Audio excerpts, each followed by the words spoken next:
Welcome to my YouTube channel. Please subscribe and turn on the notification bell to stay updated with more stories like this one. In the quiet town of Boulder, Colorado, nestled between the Rocky Mountains and the bustling city life, lived a man named Ethan. At 34 years old, Ethan was the head mechanic at Rocky Mountain Auto, a job he loved and excelled at. His life was simple yet fulfilling, until one fateful day when everything changed. 4 hours before receiving a life-altering text message, Ethan sat in his doctor's office, listening to words like lymphoma, treatment options, and survival rates. Stage 2, treatable, but a long road ahead. He called his wife, Ava, from the parking lot, asking her to meet him at home to discuss the news. Ava, however, was busy with errands and said she would be back later. When Ethan arrived home, he found half the closet empty, Ava's suitcase gone, and their wedding photo removed from the nightstand. Then came the text message. "I didn't sign up for this," accompanied by a screenshot of their empty joint account. Ava had transferred their entire savings, $42,000 they had saved over 6 years, to an account with only her name on it. Ethan stared at the message for a full minute, his mind racing. He typed back 2 words: "Take care." Then, he put his phone down, opened a beer, and sat on their back deck watching the sunset. He didn't cry or throw anything. He just sat there, feeling the weight of everything shift, the cancer he could face. But the betrayal was something else entirely. Tim, his next-door neighbor, saw Ethan sitting there and walked over to the fence. "Everything all right?" "Saw Ava peel out of here earlier with her car packed up.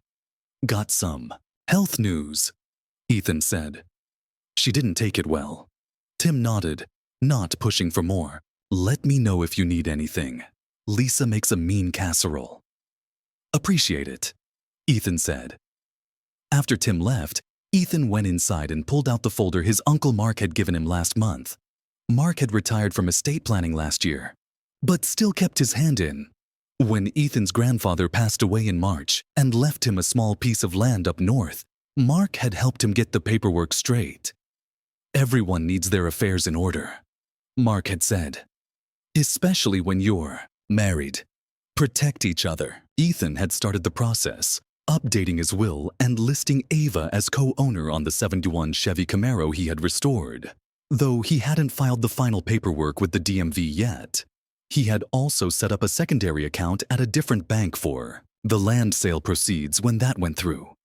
All to protect them. To protect her, Ethan picked up his phone and called Mark. When he answered, Ethan said, "Remember that conversation we had about estate planning? I need to make some changes." There was a pause. "Everything okay, Ethan?" "No," Ethan said. "But it will be." Ethan met Ava at his friend Jake's wedding in 2017. She was a paralegal at a law firm downtown, smart, quick-witted, and beautiful. They moved in together 6 months later and married the year after that.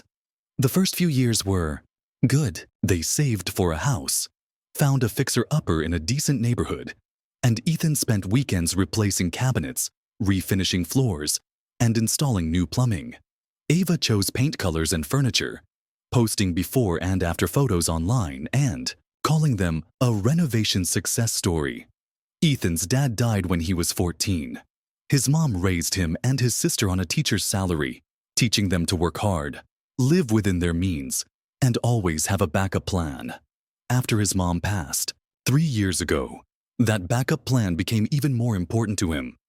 Ava came from a different background. Her parents gave her everything: college tuition, a new car every few years, and a down payment for their house. They never understood why she married a mechanic. Her dad, a corporate attorney, always introduced Ethan as Ava's husband rather than using his name. Looking back, Ethan saw the cracks starting to form well before his diagnosis. 3 months ago, Ava started talking about moving to Denver, saying there were better opportunities there. Ethan resisted. His job was solid, they had friends in Boulder, and the house was almost paid off. Ava got quiet after those conversations, distant, and spent more time with friends Ethan had never met. Then came the small comments that stung more than they should have. Don't you want to do something more with your life than fix cars?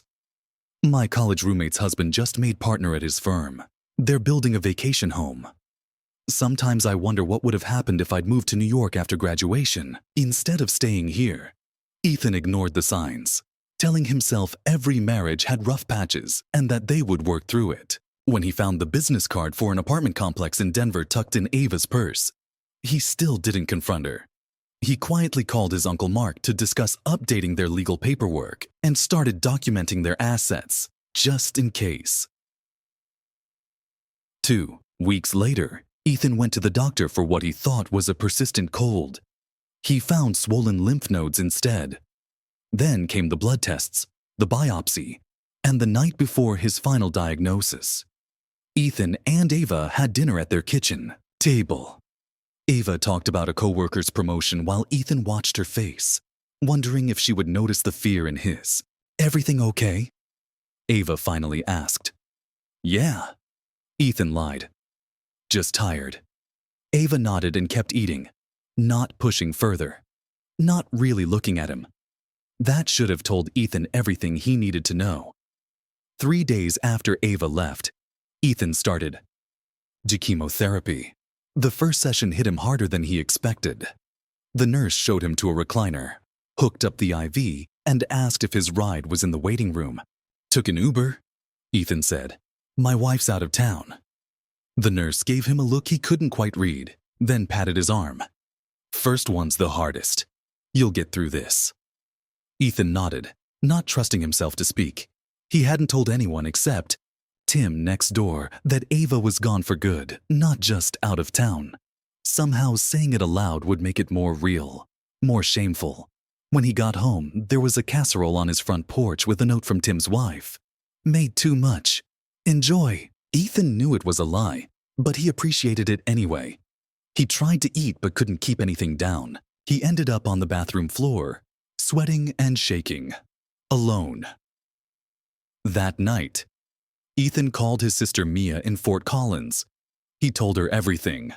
The cancer, Ava, the money. Mia wanted to drive up immediately, but Ethan asked her to wait. He needed to sort some things out first. The next morning, Ethan called his bank and discovered Ava had emptied their accounts 40 minutes after he called her from the doctor's office, before she even knew the details. Just knowing he was sick was enough for her to run. Something shifted inside Ethan. The sadness hardened into something else. Not anger exactly, but purpose. Ethan drove to his Uncle Mark's house that afternoon, bringing all their financial documents, property records, everything. She can't just take your money like that, Mark said, reviewing the statements. Joint account, Ethan reminded him. Her name's on it too. Mark took off his reading glasses. Ethan, what she did wasn't just cold. It might have been illegal. Taking all the money when she knows you're sick, knows you'll have medical bills.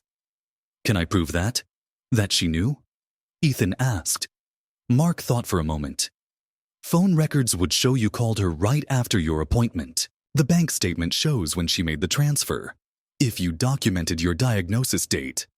Ethan pulled out his phone and showed Mark the text Ava had sent. I didn't sign up for this. Mark's expression hardened. That's pretty damning.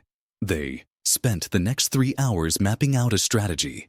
The Camaro title change. The land sale. Ethan's medical insurance and treatment costs. And documenting everything. When Ethan left Mark's house, his phone buzzed with an email from Ava's cousin, Sarah, who had always been friendly to him.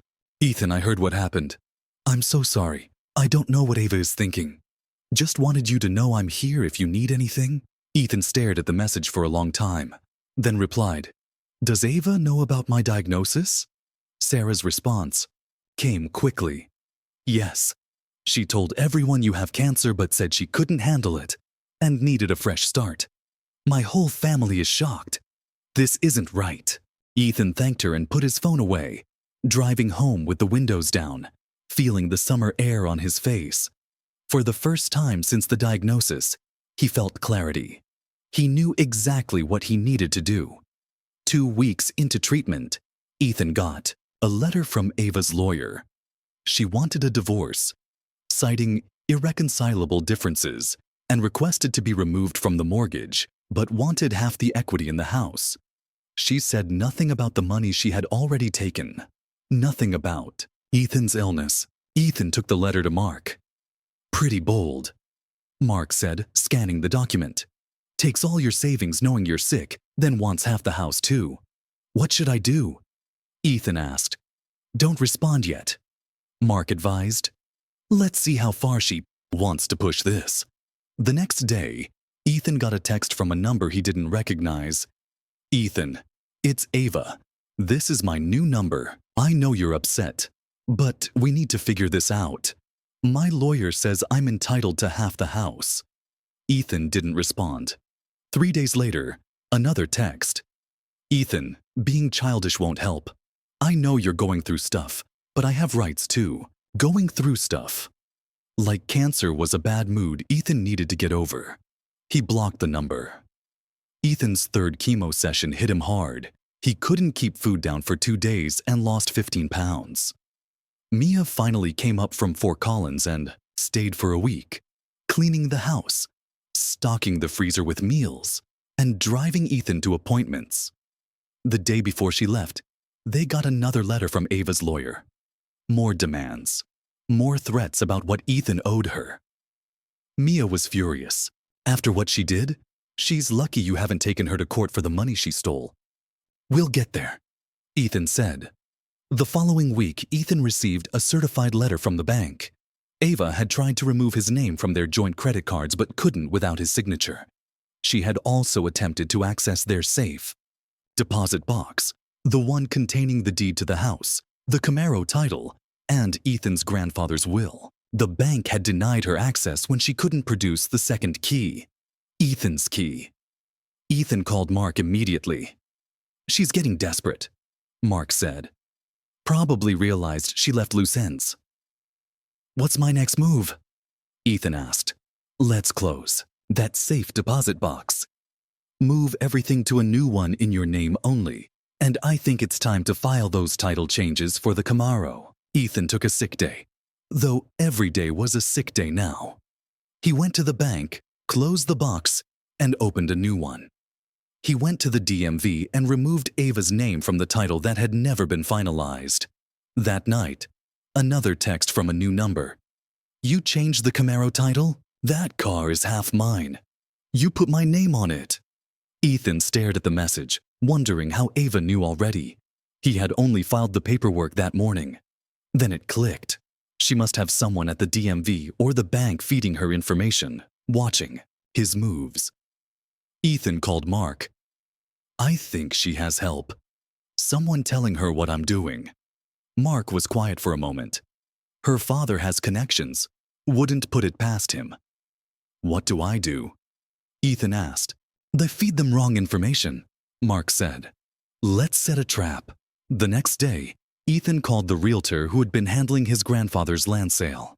He asked her to pause the process and made sure to mention on the call that he was exploring other options for liquidating assets. Then he called his investment bank, where he had a small 401k from a previous job, and asked about early withdrawal procedures, making it clear he was considering all options due to medical bills. Ethan waited to see what Ava would do next. 2 days later, her lawyer sent a new letter demanding a portion of any proceeds from the sale of inherited property and a fair division of all retirement accounts. Mark smiled when Ethan showed him the letter. She took the bait. "Now what?" Ethan asked. "Now we show our cards," Mark said. Ethan spent the next month focusing on his health. The treatments were brutal, but the doctors seemed cautiously optimistic. His hair was gone. He had lost 30 pounds, but his numbers were improving. Mia came up every other weekend, and Tim and Lisa from next door checked on him daily. His boss cut his hours but kept his health insurance active. Ethan was surviving, both the cancer and Ava's departure. Some days were harder than others. Some nights he woke up reaching for someone who wasn't there, but mostly he stayed focused on the next step, the next treatment, the next move in the chess game Ava had started. Mark called on a Tuesday morning. "We got the documents from her bank. Want to guess what she did with your money?" "Tell me," Ethan said. "Transferred it to a new account, then immediately wrote a check for $35,000 to her parents." Ethan sat down. "Why would she do that?" "My guess. Trying to hide it. Make it harder to trace or recover." "Can she do that?" Ethan asked. "No," Mark said. "That's the beauty of it. She transferred joint funds during a known medical crisis, then tried to hide the money through a third party. The judge is going to hate that." Ethan thought about it. "I don't want a long court battle, Mark. I don't have the energy for that right now. Trust me, it won't get that far. Once her lawyer sees what we have, they'll settle." 2 days later, Ethan was leaving his treatment when he spotted a familiar car in the hospital parking lot. A silver BMW, Ava's father. He was sitting behind the wheel, watching the hospital entrance, watching for Ethan. Ethan walked straight to the car and knocked on the window. Ava's father rolled it down, his face composed in that lawyer mask Ethan knew well. "Ethan, you look unwell. Cancer will do that." "Why are you here?" Ethan asked. "Ava is concerned, says you're being unreasonable about the divorce proceedings." Ethan almost laughed. "Is that what she calls it? Unreasonable?" "She's prepared to be generous, given your situation. A fair division of assets, including the house. After she took every cent we had? After she left the day I was diagnosed?" Ethan asked. Ava's father had the decency to look uncomfortable. She was upset, emotional. People make mistakes. This wasn't a mistake. It was a choice. Ethan said. Ava's father sighed. "Ethan, be practical. You're sick. You need to focus on getting better, not fighting a legal battle you can't afford." That's when it hit Ethan. They thought he was desperate. Thought he was broke after Ava cleaned out their accounts. Thought he would take any settlement just to avoid a fight. They had no idea about the land sale. No idea he had removed Ava's name from the Camaro title before she could claim it. No idea he had documented everything. "Tell Ava I'll have my response to her lawyer by Friday," Ethan said, turning to leave. "Ethan," Ava's father called after him, "don't make this harder than it needs to be." Ethan didn't look back. On Thursday, Ethan met with Mark and the real estate lawyer Mark had brought in, Catherine Lee. They reviewed everything. The bank records showing Ava's withdrawal immediately after Ethan's diagnosis, her text message, the witness statement from Sarah confirming Ava knew about Ethan's cancer, the check to her parents. "This is clear-cut financial abandonment," Catherine said. "Plus, the attempt to conceal marital assets. No judge will look kindly on this." "So what's our move?" Ethan asked. "We file our own divorce action," Catherine said. "We demonstrate abandonment during a medical crisis, financial malfeasance, and attempted concealment of funds. We request full recovery of the missing funds plus legal fees. Will that work?" Ethan asked. Catherine smiled. "I've never seen a cleaner case, but I don't think it will get that far. Once they see what we have, they'll fold." "And if they don't?" Ethan asked. "Then we go to court, and she loses everything, including her reputation." For the first time in months, Ethan felt something like hope. On Friday morning, Catherine sent their response to Ava's lawyer.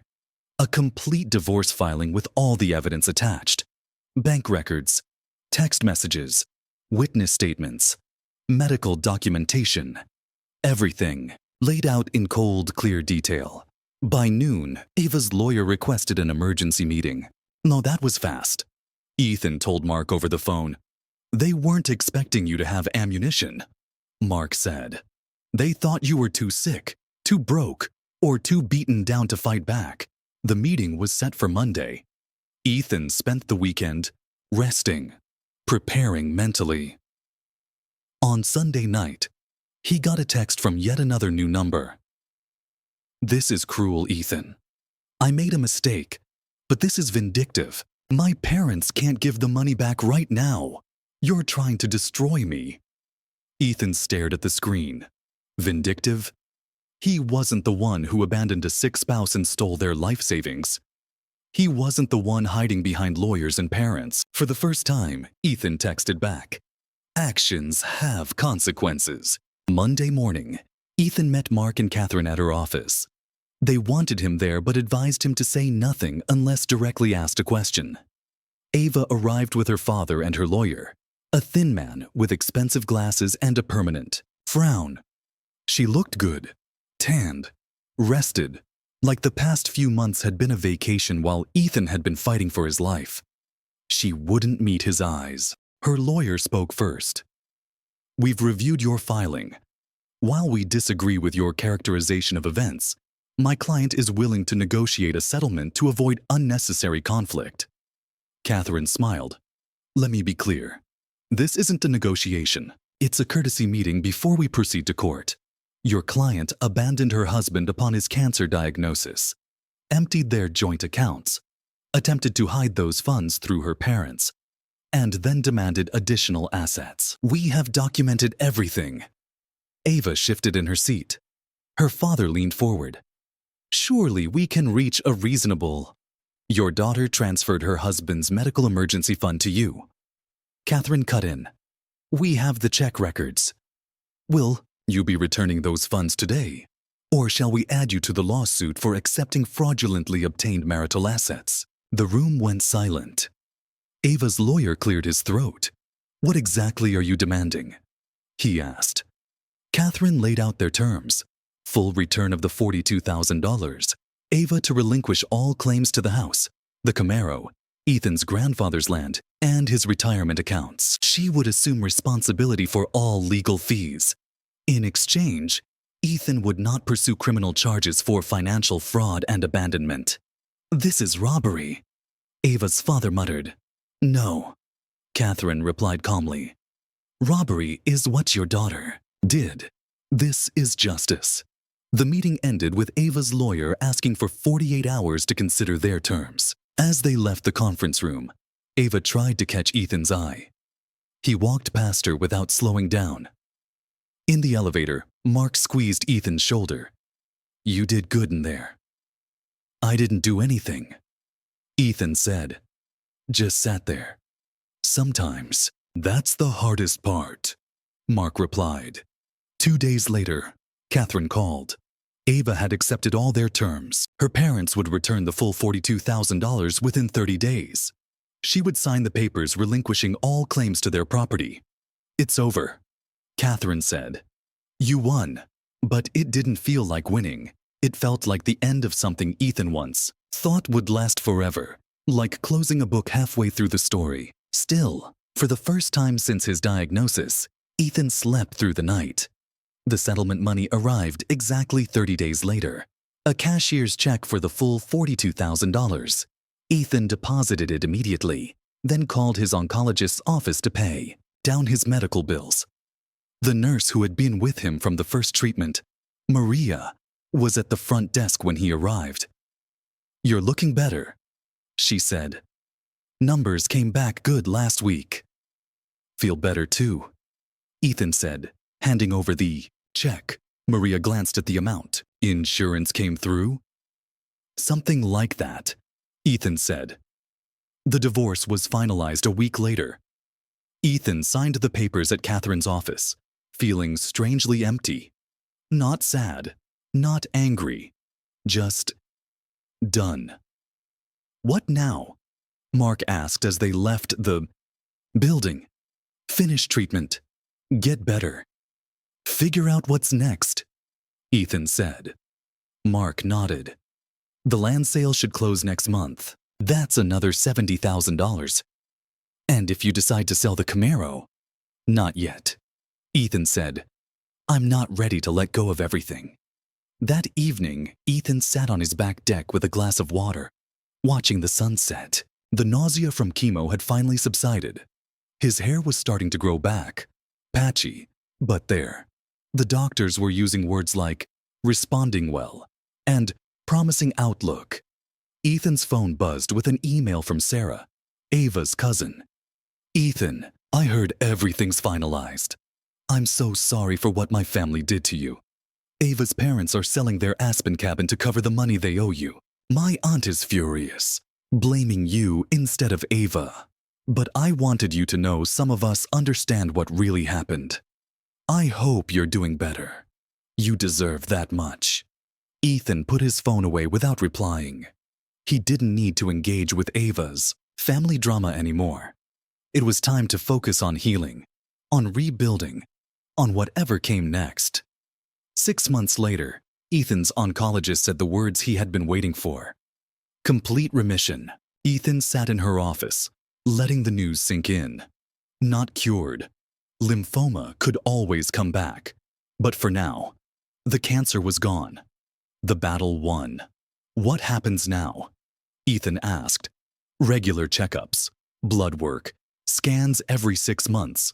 But for now, Ethan, you go live your life. That evening, Ethan made 2 calls. First to Mia, who screamed with joy. Then to his buddy Alex in Colorado Springs, who had been offering him a job at his custom auto shop for years. "Still got space for me?" Ethan asked. "Hell yes," Alex said. "When can you start?" A month later, Ethan sold the house in Boulder. He used the money to buy a small cabin outside Colorado Springs. 2 bedrooms, a garage big enough for his tools and the Camaro, and mountains visible from every window. The day Ethan drove out of Boulder, Tim and Lisa from next door came to say goodbye. Lisa handed him a casserole for the road. Ethan thanked them for everything. The meals, the lawn mowing, the quiet support when he needed it most. "You doing okay?" Tim asked. "Really okay?" Ethan thought about it. Getting there. 3 months into his new life in Colorado Springs, Ethan got a text from an unknown number. "I heard you're in remission. I'm glad. I know you won't believe this, but I think about you often. I made a terrible mistake. I was scared and selfish. I'm sorry, Ethan. For everything." Ethan read it twice, considering whether to respond. In the end, he typed back just 4 words. "I survived. Be well." Then he blocked the number, put his phone away, and went to work on the Camaro. Not to sell it anymore, but to keep it. To restore it again. This time just for him. Some things, once broken, can't be fixed, but others can be rebuilt, stronger than before. Ethan was one of them. If you liked this story, please help me by sharing the video with your friends. Thank you for watching.